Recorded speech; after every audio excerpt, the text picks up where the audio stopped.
नमस्कार दोस्तों, आपके अपने YouTube चैनल पर आपका स्वागत है। मेरा नाम है विनोद फोगला। आज मैं आपके लिए लेकर के आया हूँ एडलविज म्यूचुअल फंड का एक बिजनेस साइकिल फंड। ज़्यादातर म्यूचुअल फंड कंपनीज के पास बिजनेस साइकिल फंड पहले से है, लेकिन एडलविज की कैटेगरी में, एडलविज की बास्केट में बिजनेस साइकिल फंड नहीं था, तो ये लेकर के आए हैं। आपको पता होगा कि लास्ट मंथ ही सुंदरम म्यूचुअल फंड भी बिजनेस साइकिल फंड लेकर के आया था। अब क्यों बिजनेस साइकिल फंड आ रहे हैं इन दिनों, क्या इनमें आपको इन्वेस्टमेंट करना चाहिए तो एसआईपी करनी चाहिए, वन टाइम करना चाहिए, स्टेप अप एसआईपी करनी चाहिए, एसटीपी करनी चाहिए, किस तरीके से आपके पोर्टफोलियो में ये वैल्यू एडिशन कर सकता है या मात्र केवल रिस्क ही बढ़ाएगा। तो इन सारी चीज़ों पे अपने इस वीडियो में बात करने वाले हैं, तो बने रहिए मेरे साथ इस वीडियो में लास्ट तक। और अगर अभी तक आपने मेरे YouTube चैनल को सब्सक्राइब नहीं किया है तो सब्सक्राइब कर लें, क्योंकि ये तीसरा एनएफओ का वीडियो इसी वीक में आपसे डाल रहा हूँ। इससे पहले Canara Robeco balance advantage fund का वीडियो में ऑलरेडी अपलोड कर दिया है, फ्रैंकलिन इंडिया मल्टी कैप का ऑलरेडी अपलोड कर दिया। ये तीसरा वीडियो है जो इस वीक में आपसे डाल रहा हूँ। तो अगर आप एक भी वीडियो से मिस नहीं होना चाहते तो नोटिफिकेशन और बेल आइकन को दबाना ना भूलें। तो चलिए समझते हैं एडलविज बिजनेस साइकिल फंड को। यह फंड जो है एडलविज बिजनेस साइकिल फंड, आपको मालूम है कि हिंदुस्तान की जो जीडीपी है वो लगातार ग्रो कर रही है और हम 5वें नंबर की बड़ी अर्थव्यवस्था बन गए हैं और 2030 तक तीसरी बड़ी अर्थव्यवस्था बनने के रास्ते पर हैं।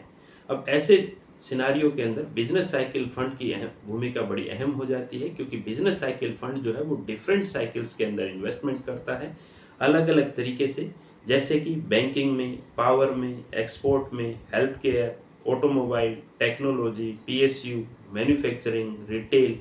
यह एनएफओ जो है वो 9 जुलाई से 23 जुलाई 2024 तक सब्सक्रिप्शन के लिए ओपन है। यह एक ओपन एंडेड इक्विटी स्कीम है। इसमें क्या होगा कि कोई भी जो फंड मैनेजर है वो बिजनेस ट्रेंड को आइडेंटिफाई करेगा, ग्रोथ, वैल्यू और क्वालिटी मोमेंटम स्टॉक्स में इन्वेस्टमेंट करेगा।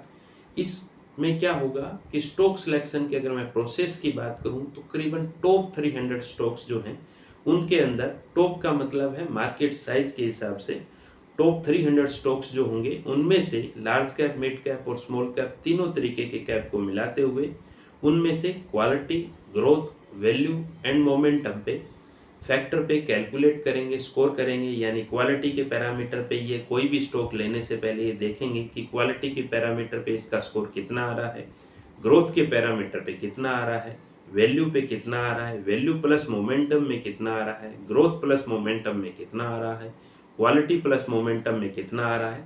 और करीबन टॉप 300 स्टॉक में से 60 स्टॉक के आसपास का करीबन, जो कि लार्ज कैप, मिड कैप और स्मॉल कैप तीनों तरीके के कैप को मिलाते हुए करीबन 60 तरीके के स्टॉक में इन्वेस्टमेंट करेंगे। और एक और बेहद खास बात कि किसी भी सेक्टर में 40% से ज़्यादा एक्सपोजर नहीं लेंगे। मैक्सिमम कैपिंग जो है वो 40% की रहेगी और एक स्टॉक के अंदर जो है मैक्सिमम जो है वो 30% का कैपिंग रहेगा। अब मैं बात करता हूँ 10% का कैपिंग रहेगा। अब मैं बात करता हूँ रोलिंग रिटर्न की। आपको मालूम है कि दो तरीके के रिटर्न आमतौर पर किसी भी मोबाइल ऐप में और स्टेटमेंट में आप देखते हैं, एक एब्सोल्यूट रिटर्न और एक CAGR रिटर्न। दोनों तरीके के रिटर्न, एक तीसरा रिटर्न होता है रोलिंग रिटर्न। अब ये रोलिंग रिटर्न क्या चीज़ है, ये बड़ी इंपॉर्टेंट है, बड़ी अहमियत है। 1 मिनट का टाइम मैं लूँगा आपका कि अहमियत क्यों है रोलिंग रिटर्न की। रोलिंग रिटर्न जो है वो होता क्या है, सबसे पहले अपने ये समझते हैं। एवरेज एनुअलाइज रिटर्न होता है जो कि डिफरेंट पीरियड ऑफ इन्वेस्टमेंट में काम आता है। यह म्यूचुअल फंड डिस्ट्रीब्यूटर या इन्वेस्टर या आपके एडवाइजर को उसकी परफॉर्मेंस की कंसिस्टेंसी क्या है, यानी रिटर्न कितना कंसिस्टेंट आ रहा है, और बिजनेस आइडेंटिटी ट्रेंड आइडेंटिफाई करने में और आगे फ्यूचर में कौन सी पोटेंशियल जो रिटर्न स्कीम परफॉर्म कर सकती है उसको आइडेंटिफाई करने में और फंड की पोटेंशियल को क्लियर पिक्चर दे देता है रोलिंग रिटर्न, जो कि एक CAGR रिटर्न और एब्सोल्यूट रिटर्न नहीं देता। अब रोलिंग रिटर्न के पॉइंट ऑफ व्यू से अगर आप देखें तो 5 ईयर के रोलिंग रिटर्न में 100% टाइम्स, यानी हमेशा ये जो है इसने आउट परफॉर्म किया है। मिनिमम रिटर्न जो है इसके 4% रहे, जबकि निफ्टी 500 रिटर्न जो है वो -1% रहे। मैक्सिमम 30% का रोलिंग रिटर्न रहा, वो भी अच्छा रहा, जबकि निफ्टी 500 का 21% का रिटर्न रहा। एवरेज रिटर्न की अगर मैं बात करूं तो 19% का एवरेज रिटर्न रहा, वहीं पर निफ्टी 500 टोटल रिटर्न इंडेक्स का 14% ही रहा।